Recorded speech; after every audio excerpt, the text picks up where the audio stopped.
পাশটা উপরে থাকবে, মোটাটা নিচে। সবগুলোর ক্ষেত্রে আমার চিকন উপরে থাকবে, মোটা নিচে থাকবে। প্রত্যেকটার ক্ষেত্রে নিচে একটা বেস দিয়ে নিব, নাহলে আমি পরবর্তীতে এই যে উঠায় বসাইতে পারবো না, আমার হচ্ছে ভেঙে যাবে। আচ্ছা, রোজের কলি অনেকে এইভাবে করে, হ্যাঁ, বাট আমি কখন এভাবে প্রেফার করি না, হ্যাঁ, কারণ অনেকে আছে এই কর্নারটা করতে পারে না, কারণ এটা কিভাবে মুভমেন্ট করবে করাইতে পারে না, এর জন্য ওইভাবে দেওয়া হয় যাতে করে গিয়ে ইজিলি করতে পারে আর কি, ঠিক আছে? তো যত উঁচু আপনি করতে চান এভাবে করে নেবেন, নিচ থেকে একটু ফিল আপ করে দিবেন, তাহলে কি এখানে আমি বেস বসাইতে আমার ইজি হবে।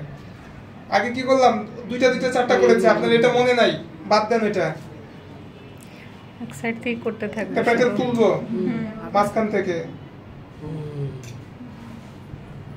জাস্ট মাঝখান থেকে তুলতে আসছি।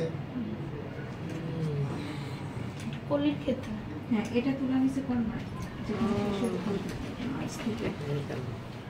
এইটাতে কি বেশি ইউজ হচ্ছে না, আপনার উপরে একই, জাস্ট আমরা কি ওইটাতে আগে দুইটা চারটা দিয়ে নিয়েছিলাম, আর এটা আমি শুরু থেকে যে একটা প্যাটার্ন তুলে এটার মাঝখান থেকে দেওয়া শুরু করেছি।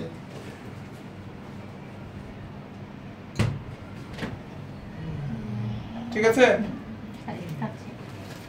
রোজ? বসাবো কিভাবে, এরকম অল্প একটু ক্রিম দিয়ে দেন বসাবো, তাহলে আমার বসাইতে ইজি হবে, ইজিলি বসবে। একটা ছোট, ঠিক আছে।